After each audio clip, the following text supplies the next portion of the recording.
Bonjour, bienvenue sur Sudokanar.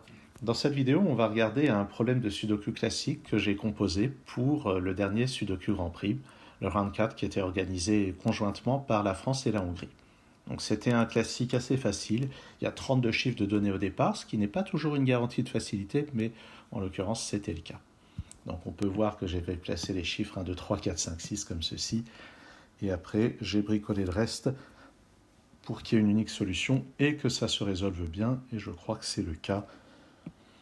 Donc déjà, on peut remarquer que sur cette ligne, il nous manque 7, 8 et 9. Ici, il y a un 7 et un 8, ça permet d'emblée de placer un 9. Donc il nous reste 7 et 8, et avec ce 7, on a ici le 8 et le 7.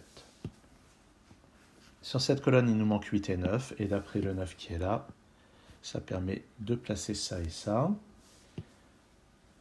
Ici, il nous manque 1 et 4, et ici aussi. Et contrairement à ce que j'ai pu faire dans les vidéos précédentes, je vais quand même noter les candidats ici. Alors notez que quand on essaye de résoudre les choses rapidement, on peut d'emblée exclure la présence d'un 1 et d'un 4 dans cette case. Non, j'ai dit n'importe quoi, pardon. Oubliez ce que je m'apprêtais à dire, ça ne marche pas. Ok, qu'est-ce qu'on peut voir ensuite? Eh bien, moi je remarque ici le 5 et le 2 qui ne sont pas là, qui doivent donc être dans ces deux cases, et en exploitant ce 5, on a directement le 2 et le 5. Maintenant, les 6 qui sont là permettent de placer le 6. Et ce 9 ici permet de placer un 9 ici et un 1 à côté. Ensuite, qu'est-ce qu'on va repérer? Vous pouvez voir que je n'ai pas répété avant de faire cette vidéo. Sur cette ligne, il nous manque 1, 4, 3 et 8. Ce 4 permettent de limiter les candidats ici à 3 et 8. Mais il y a probablement d'autres choses qu'on peut faire. Oui, par exemple, ce 3 et ce 3 nous donnent directement un 3 dans cette case. Et puis, là-dedans, il nous manque un 6 qui n'est pas là ni là. Donc je vais le mettre là. Il nous manque 4, 7 et 8. Et en fait, je vais plutôt m'intéresser à cette ligne qui réclame un 4, un 8 et un 9. Et vous pouvez voir avec ce 9 ici et ce 9 là que le 9 va être forcé à aller dans cette case. Les deux autres sont un 4 et un 8. Là-dedans, il nous faut un 3 en plus du 4 et du 8. Ici, il nous faut un 7 en plus du 4 et du 8. Donc je vais noter ici un petit 7, c'est complètement illisible. Avec un crayon, en général, c'est possible d'avoir un trait plus fin quand on résout sur feuille. Qu'est-ce qu'on peut voir d'autre? Ce 5 ici, ou peut-être là-dedans, il nous manque 1, 2, 3 et 6. Les 6 ici permettent de placer un 6. Ça, c'est 1 et 3. Et on va avoir un 2 dans une de ces deux cases.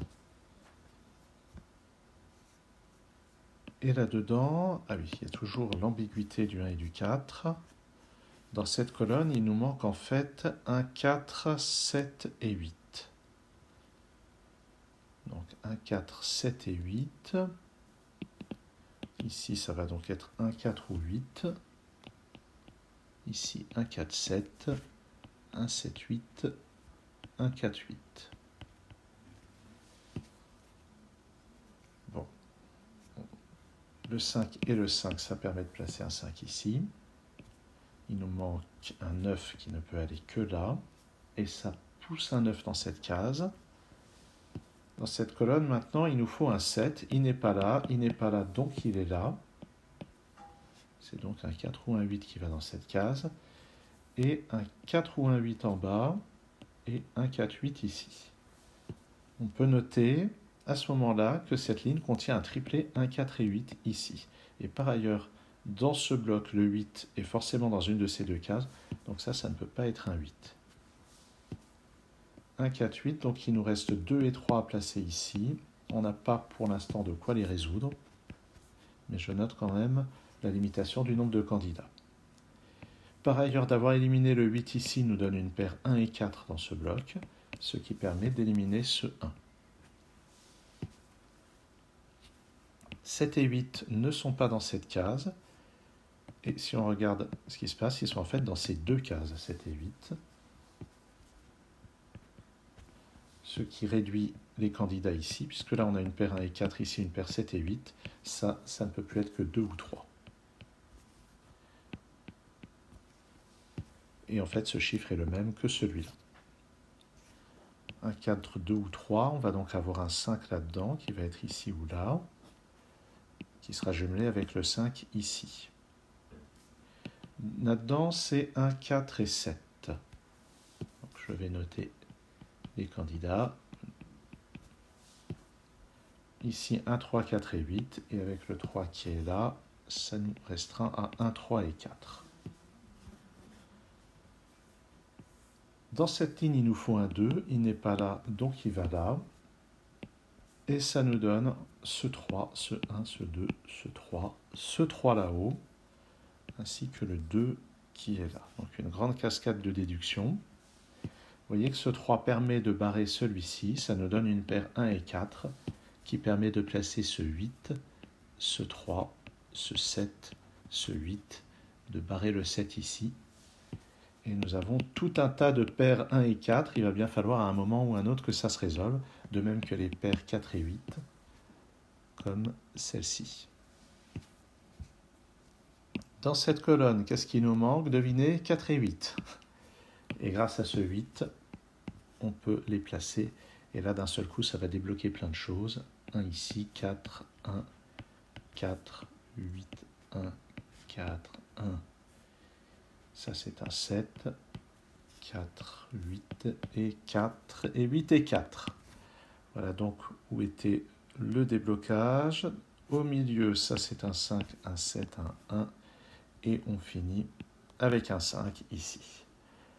Donc la grille n'était pas spécialement difficile, mais il y avait déjà un petit peu plus de travail que dans les grilles qui étaient proposées par Georg Helke, ce qui permettait une certaine progressivité.